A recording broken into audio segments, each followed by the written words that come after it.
Good morning, students. So, today we are going to study in this video what makes an election democratic. Yesterday and the last previous video, we had gone through all these points of chapter 3rd, class 9th electoral politics. Why elections? Why do we need elections? So, now today's topic is what makes an election democratic. Election democratic कब कहलाते हैं? क्या चीज़ें होती हैं जो हमें चाहिए कि हम इलेक्शंस को डेमोक्रेटिक कह सकें कि ये इलेक्शन डेमोक्रेटिक वे में कंडक्ट हुए हैं? तो some of the points are given here. Very first point is कि सभी को वोट देने का राइट हो जो एलिजिबल हैं, 18 ईयर्स प्लस हैं और 18 ईयर्स के हैं.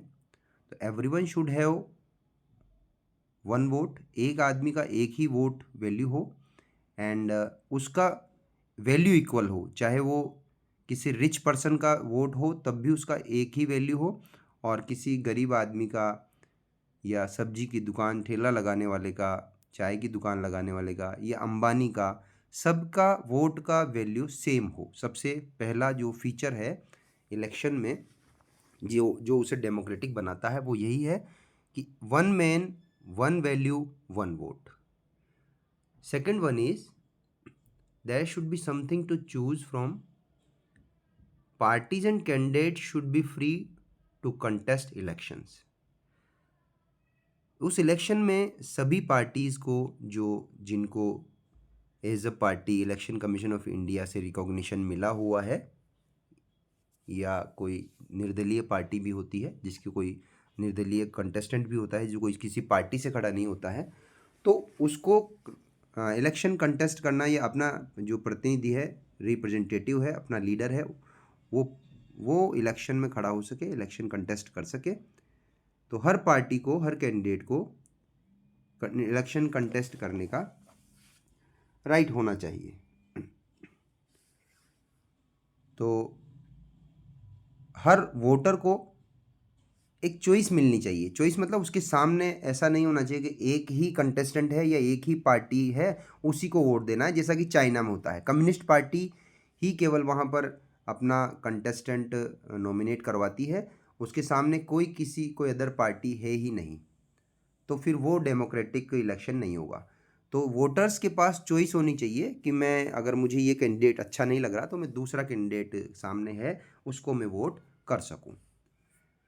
ये दो फीचर हो जाते हैं एक इलेक्शन को डेमोक्रेटिक बनाने के लिए. तीसरा फीचर है कि जो इलेक्शंस हैं वो एक रेगुलर इंटरवल में कंडक्ट होने ही चाहिए. मतलब जैसे हमारे यहाँ पे 5 ईयर्स है, 5 ईयर्स में इलेक्शन होने ही चाहिए.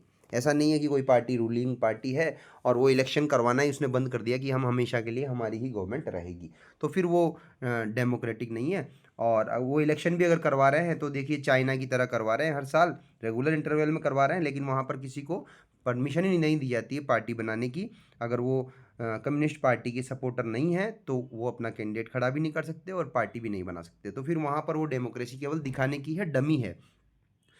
तो इस तरह से एक रेगुलर इंटरवल में रेगुलरली इलेक्शन होने चाहिए. जैसे अमेरिका में एवरी 4 ईयर्स में प्रेसिडेंट के इलेक्शन होते हैं, और हमारे यहाँ पे एवरी 5 ईयर्स में इलेक्शन होते हैं एमपीज एमएलएज के. इनके 3 पॉइंट हो जाते हैं. फोर्थ पॉइंट है कि जो लोग जिसे पसंद कर रहे हैं, लोग जिसे वोट दे रहे हैं, उसी आदमी को चुना जाना चाहिए. मतलब ऐसा नहीं होना चाहिए कि लोगों ने वोट जिसको दिया है और वो तो जीता ही नहीं, और कुछ करप्शन करके और कुछ क्राइम करके, कुछ मेल प्रैक्टिसेस करके और दूसरे आदमी को जिता दिया ज़बरदस्ती गलत तरीके से. तो वो भी फिर फ्री एंड फेयर इलेक्शन नहीं होगा. जिसे लोग वोट देते हैं, जो ज़्यादा वोट गेन करता है, अचीव करता है, उसी को इलेक्ट किया जाना चाहिए. लास्ट पॉइंट है, एक इलेक्शन को डेमोक्रेटिक बनाने के लिए elections should be conducted in a free and fair manner where people can choose as their as they really wish. Election free and fair होने चाहिए। फ्री एंड फेयर का मतलब है कि कोई भी वोटर जिसे वो पसंद करे उसे वोट दे सके, उसे किसी प्रकार का डराना धमकाना, किसी प्रकार का थ्रेट, किसी प्रकार का जिसे बोलते हैं ग्रीड, लालच, कोई पैसा ऑफर करना वोट लेने के लिए, वो नहीं होना चाहिए। और फ्री और फेयर इलेक्शन की सही इलेक्शन कमीशन ऑफ इंडिया ने जो गाइडलाइन और रूल बनाए हैं उनको सब फॉलो करें, उनके अकॉर्डिंग इलेक्शन हो, कोई मेल प्रैक्टिसेस नहीं हो, कोई क्राइम नहीं हो, कोई किसी तरह का कोई मनी डिस्ट्रीब्यूशन या कोई बेनिफिट का ग्रीड या लालच दे करके और वोट नहीं लिया जाए। तो फ्री एंड फेयर इलेक्शन इस तरह से होना चाहिए। तो इस तरह से एक इलेक्शन को डेमोक्रेटिक बनाने के लिए ये 5 बातें मैंने बताई है। तो समान वैल्यू, सेम वैल्यू एक वोट की एक आदमी की होनी चाहिए। दूसरा जो है हर पार्टी को ये मौका मिलना चाहिए कि वो अपना कैंडिडेट खड़ा कर सके कंटेस्ट करवाने के लिए। रेगुलर इंटरवल में 5 ईयर्स में इलेक्शन होने चाहिए और जो लोग प्रेफर करते हैं वही, जिसको लोग वोट देते हैं वही चुना जाना चाहिए और फ्री एंड फेयर इलेक्शन होने चाहिए। ये 5 बातें होने पर ही कोई इलेक्शन जो है वो डेमोक्रेटिक कहलाता है। Next point is it good to have a political competition. तो क्या पॉलिटिकल कंपटीशन अच्छी बात है? तो इसको 2 पार्ट्स में हम डिवाइड करेंगे कि पॉलिटिकल कंपटीशन का मतलब देखिए ये होता है कि एक ही सीट के लिए ज़्यादा लोग कंटेस्ट करें,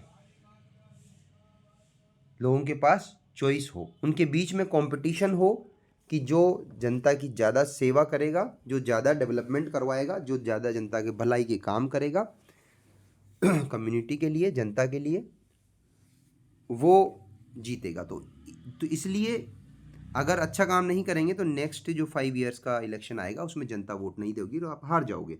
इस डर से एक कंपटीशन बना रहता है जनता को अट्रैक्ट करने का कि हमने कौन कौन से अच्छे काम किए हैं और हम कौन कौन से अच्छे काम करेंगे जहाँ हम जीत जाते हैं। तो ये पॉलिटिकल कंपटीशन अच्छा है या नहीं है, तो इसको हम 2 पार्ट में समझेंगे।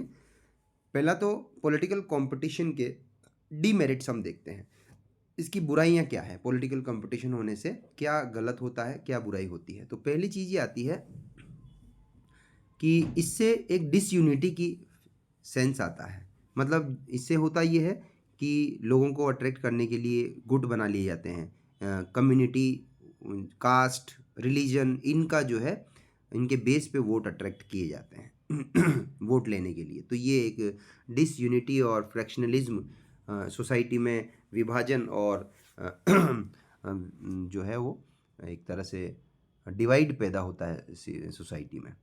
दूसरा है कि जब पॉलिटिकल कंपटीशन होते हैं तो फिर किसी भी तरह से पार्टी जो है अपने कैंडिडेट को जिताने के लिए बहुत सारे डर्टी मेथड्स और प्रैक्टिसेस यूज़ करती है, जैसे पैसे बांटना, लोगों को लालच देकर के वोट अट्रैक्ट करना, कहीं पर धमकाना, क्राइम जो है क्रिएट होता है और इस तरह से मेल प्रैक्टिसेस, डर्टी प्रैक्टिसेस जो है इलेक्शन जीतने के लिए इस पॉलिटिकल कंपटीशन से क्रिएट होती हैं।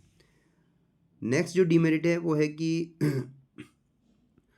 जो लोग अच्छे हैं, ईमानदार हैं, वो फिर देखते हैं कि पॉलिटिकल कंपटीशन की वजह से डर्टी प्रैक्टिसेस हो रही हैं और वो डर्टी प्रैक्टिसेस मैं नहीं कर सकता हूँ इनसे जीतने के लिए। तो अच्छे लोग जो है वो फिर पॉलिटिकली इसमें कंटेस्ट नहीं करते हैं और इस फील्ड में अनहेल्दी कंपटीशन का पार्ट वो नहीं बनना चाहते हैं, कंट्री को सर्व करने का उनका मौका मिस हो जाता है। इस तरह से ये डिमेरिट्स हैं। अब इससे पॉलिटिकल कंपटीशन की अच्छी बातें क्या है, मेरिट्स क्या हैं, एडवांटेज क्या हैं, वो हम देखते हैं कि people will get the full right to vote and choose their representative. लोगों के पास पूरा राइट होता है इस पॉलिटिकल कंपटीशन से, 2, 3, 4, 5 या जितने भी लोग एक सीट के लिए होते हैं तो उनके पास ऑप्शन होते हैं, वो अपना जो अच्छा रिप्रेजेंटेटिव उनमें से कोई है तो उसको चूज़ कर सकें। Next one is the country which has adopted the election procedure is also counted in democratic country. और जब पॉलिटिकल कंपटीशन होता है तो जिस कंट्री में वो हो रहा है वो कंट्री एक डेमोक्रेटिक कंट्री की जो फीचर है उसमें आ जाता है। मैंने आपको ऊपर बताया कि कौन सा इलेक्शन डेमोक्रेटिक कहलाएगा। तो अगर पॉलिटिकल कंपटीशन है तो फिर वो डेमोक्रेसी का सिंबल है। Next one is it helps to elected to the elected representative to go out and serve the country and the countryman.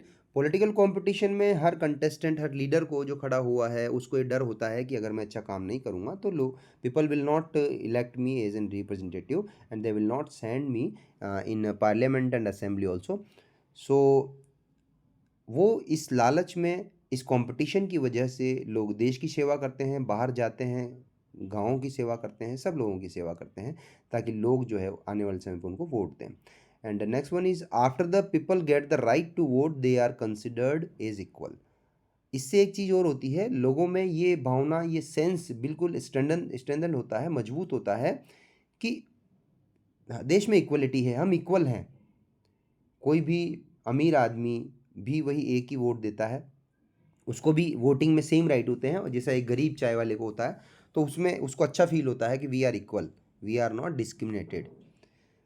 Last one is the following picture shows the countries who have adopted democracy and has benefited. तो ये इसमें दिखाए हुए हैं countries, Australia वगैरह, ये south Africa, और इधर ये नॉर्थ अमेरिका, ये सारे कंट्रीज, उधर इंग्लैंड, ब्रिटेन वगैरह, ये सारे कंट्रीज़ दिखाए गए हैं। ये स्पेन, पोर्तुगाल, फ्रांस, ये सब दिखाए गए हैं, देखिए इसमें, और ये जापान, ये सब दिखाए गए हैं जिन कंट्रीज़ में डेमोक्रेसी है और पॉलिटिकल कंपटीशन है, उनको इससे बेनिफिट हुआ है। तो आप ये अपने मैप जो है, ये अपने वर्ल्ड मैप में इसको ड्रॉ करिएगा, लोकेट करिएगा। ये वो कंट्रीज़ हैं जिनको इस पॉलिटिकल कंपटीशन से बेनिफिट हुआ है। सो you just pause and take the notes also, and if you are getting benefited through this video, please like the video and subscribe the channel and share with others also, so that more and more students will get benefited through this video. So thank you so much. Rest of the parts we will take in the another video, and otherwise the video will be lengthy, and you will not be able to see, and you will not be able to give so much time to go through this video. So thank you so much. मिलते हैं next video में. Till then, bye bye.